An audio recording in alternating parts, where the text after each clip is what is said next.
kids to have an adult they can look up to. So we were just talking over the break. One of the big things is the one-on-one, because I was saying if you have kids, can they come over and play with your kids? But why is it so important that they're having their own time with the mentor? Well, the one-on-one time, I think a lot of times these kids just really lack that adult attention. So that's really what they're needing, is that one-on-one adult attention. And that's really the model for Big Brothers Big Sisters. Including others and activities like, you know, family and so forth is okay on occasion and can be beneficial, certainly. But that one-on-one is where we really see the outcomes develop. Okay, and what kind of outcomes are there? I know you said that one-on-one. How can that help them become more successful adults? Absolutely. You know, first of all, we're seeing that they're doing better in their self-esteem. I think that's one of the first things that improves. And when their self-esteem improves, they tend to do better in school. They tend, as I was saying, to have better relationships. And then even their sense of future. We have so many kids in our program that have been the first to go on to college, which is just an amazing, amazing thing to witness. Yeah, and I know we were also talking over the break about matching up the mentor with the kid too. What is that process like, and, you know, knowing how, if they'll be compatible and things? Yeah, you know, from being a big sister, they really look at your interests and look at the children that are on the waiting list. And for us, Susan and her staff did an amazing job of matching myself with my little.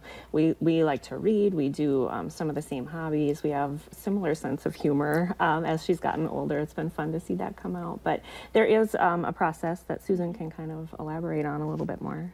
Sure. You know, both volunteers and youth have interviews. The parents as well are interviewed, so that we can learn as much as we can, not only about the child and their family, but about the volunteers. We do a lot of background screening for volunteers as well. And then once we've kind of identified that a match is compatible, we will share information with the other party, and they have the opportunity to say yes or no, and then we'll introduce them. So a lot of it is based on not only their interests and their personality, but also maybe the needs that the child has and the volunteer skills or maybe previous experience that they have and how that they can work well together.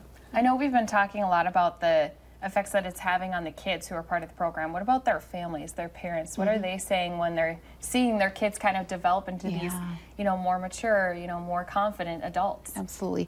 Well, first of all, I think, you know, that they're just very thankful that somebody in the community has taken the time to spend with their child. And I think just, you know, as a parent, you're wanting the best for your child. And just seeing them do better in school and doing better in other areas is just, you know, amazing. So.